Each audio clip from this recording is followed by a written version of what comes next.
हमें इस बात का अंदाजा तो नहीं है कि कितने लाखों साल से ये कायनात अपने वजूद में है। हमें इस बात का भी अंदाजा तो नहीं है कि कितने लाखों साल से ये दुनिया अपने वजूद में है। लेकिन इस खूबसूरत कायनात को बनाने वाला अल्लाह, ईश्वर, ईसा या खुदा है। और इसी खुदा ने इस खूबसूरत जमीन पर अपने फरिश्तों को जैसे राम, कृष्ण, भगवान बुद्ध, भगवान महावीर और पैगंबरे आजम मोहम्मद साहब को भेजा।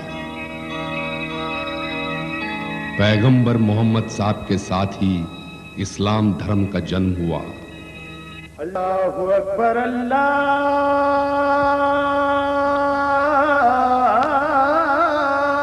अकबर, अल्लाहु अकबर। खुदा के इस नेक बंदे ने पाक कुरान की आयतों से दुनिया को खुदा की इबादत तहे दिल से करने का मशवरा देना शुरू किया। शुरुआत में लोगों ने उनका विरोध किया, किंतु बाद में आहिस्ता आहिस्ता उनके बताए गए मंजिल को अपना लिया।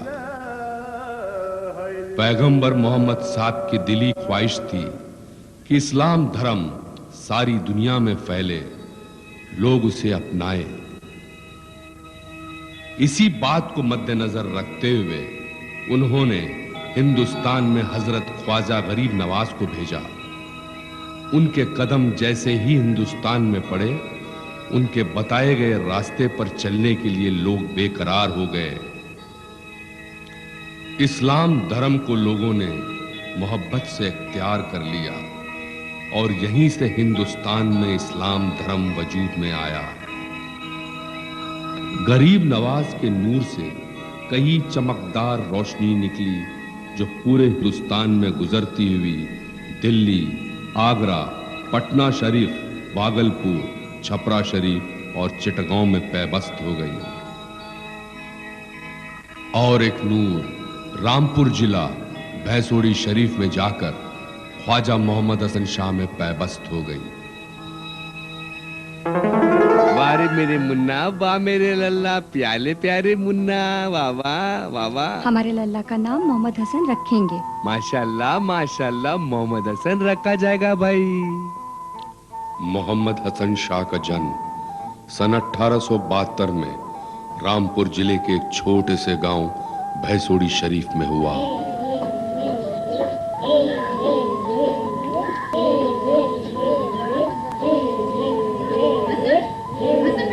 अरे बेटा हसन जी, आप भी बच्चों के साथ जाके खेलो। नहीं मुझे नमाज पढ़ने जाना है। अच्छा।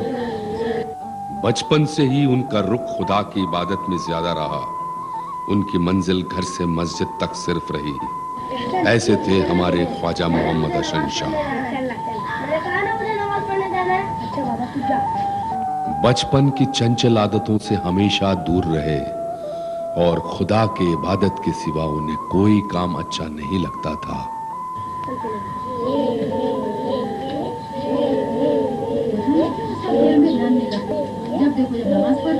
नहीं, ये तो अल्लाह की मसलियत है, इसमें तो मैं कुछ कह ही नहीं सकता और कोई बुरी बात नहीं। अल्लाहु अकबर, अल्लाहु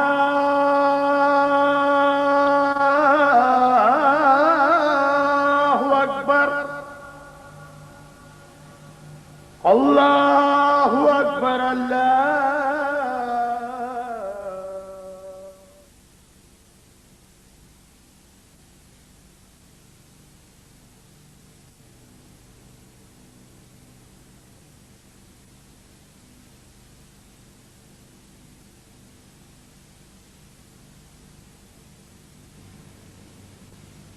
अरे भाई कहाँ है हसन?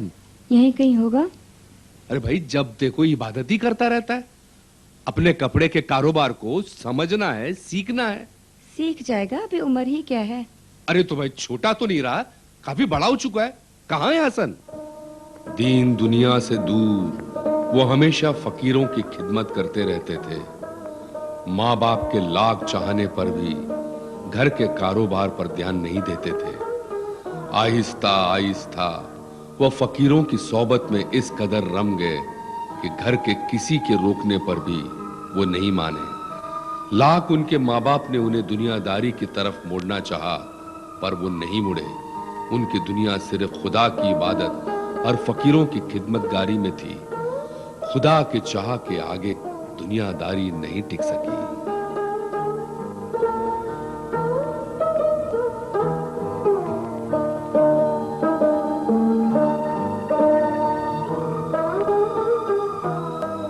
खुदा के इस नेक बंदे ने न जाने कितने चिल्ला किए। खुदा की इबादत में इस कदर खो जाते थे कि महीनों खाना नहीं खाते थे, पानी की एक बूंद तक नहीं पीते थे।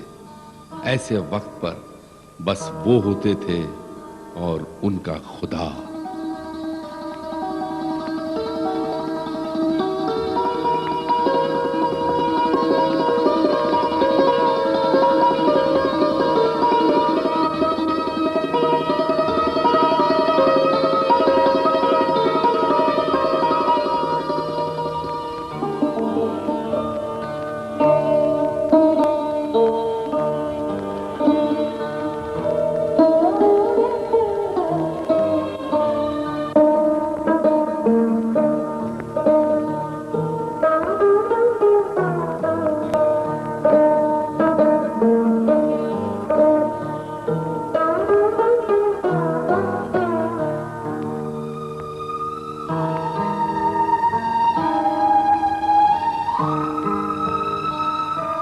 समझ में नहीं आता, क्या करूं मैं? लौंडे ने तो पूरी फकीरी अख्तियार कर ली। जब देखो इबादत ही करते रहता, इबादत ही करते रहता। तो समझ में तो आना चाहिए इंसान को, आगे क्या करे इंसान। जब देखो फकीरों के पीछे घूमता है। सुनिए, क्या है? आप नाराज क्यों होते हैं? अल्लाह को जो मंजूर होगा वही होगा ना। अल्लाह को जो मंजूर है। ठीक है, अल्लाह। माँ बाप के लाख समझाने पर भी मोहम्मद हसन शाह साहब ने फकीरियत नहीं छोड़ी। उनकी इन आदतों को देखकर माँ बाप काफी सदमे में रहने लगे। वक्त गुजरता गया, वालिद और वादा का इंतकाल हो गया।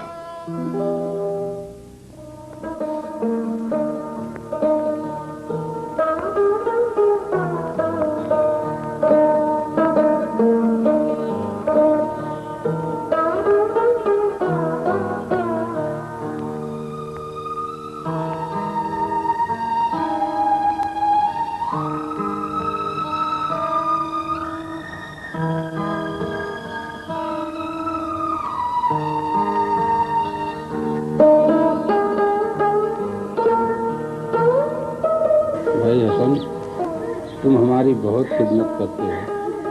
अल्लाह तुम्हें कामयाब रखे। फकीरों की खिदमत करते करते मोहम्मद हसन शाह साहब ने सूफी नबी रजा शाह साहब को अपना पीर बनाया।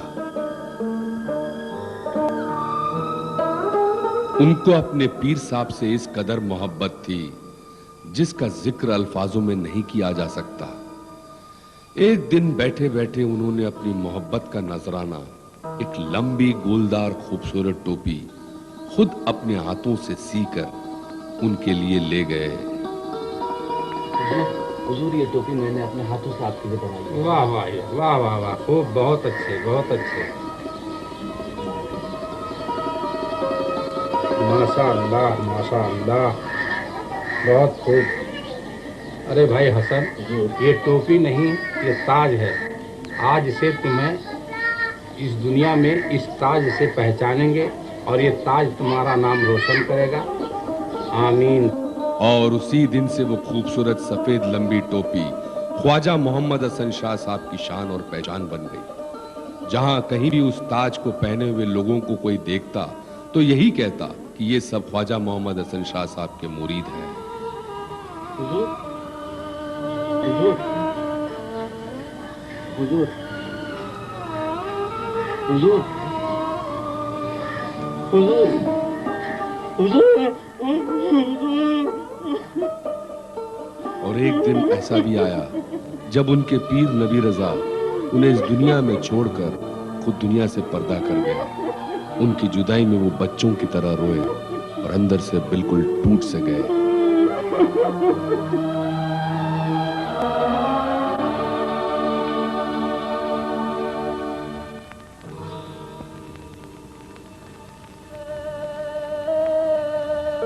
सूफी नबी रजा शाह साहब के गम में ना ही दिन में चैन था और न रात को सो पाते थे।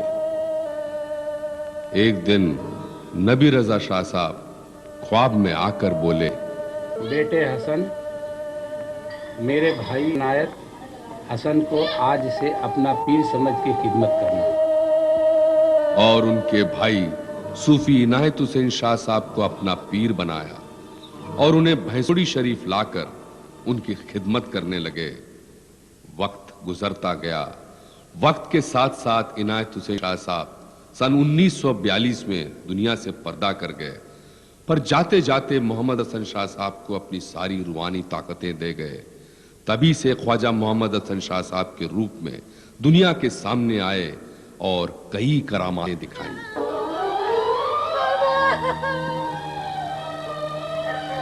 मेरे बच्चे को क्या हो गया? मेरे बच्चे को लौटा दो पापा। पापा मुझे किस गुनाह की सजा देगा पापा? मेरे बच्चे को लौटा दो पापा। मेरे बच्चे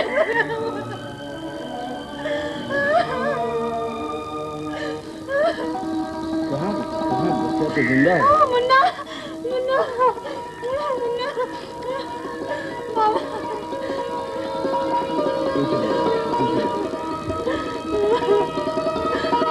इस तरह उन्होंने मरे को जगा दिया, अंधे को रोशनी दिया, हर दुखी इंसान की हर तकलीफ दूर करते रहे। उनके दरवाजे पर कोई भी जो मुराद लेकर आता वो अवश्य पूरी करते।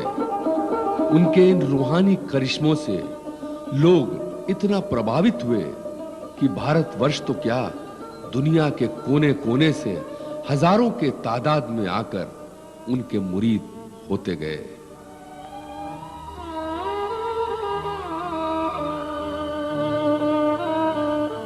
इतना सब कुछ होते हुए उनकी अपनी कोई संतान न थी, इसीलिए वो अपने भांजे अजीज मियां को बहुत चाहते थे।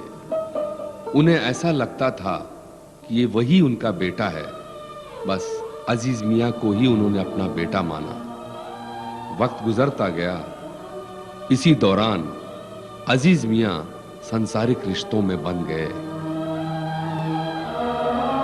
और उनको एक बेटा हुआ। दादा मियां उसे मुन्ने मियां कहकर पुकारते थे। दादा मियां को उसे इतना लगाव था कि अक्सर कंधे पर लेकर जगह जगह घुमा करते थे।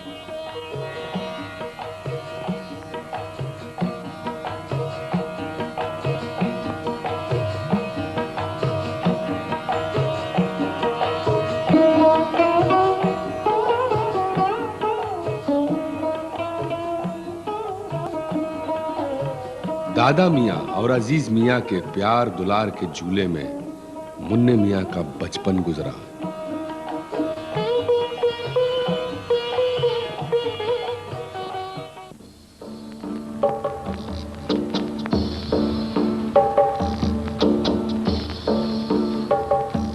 सूफी ख्वाजा मोहम्मद हसन शाह साहब के करिश्मे, करामात, प्यार और मोहब्बत देखकर दुनिया के कोने कोने से लोग आते गए और उनके मुरीद बनते गए।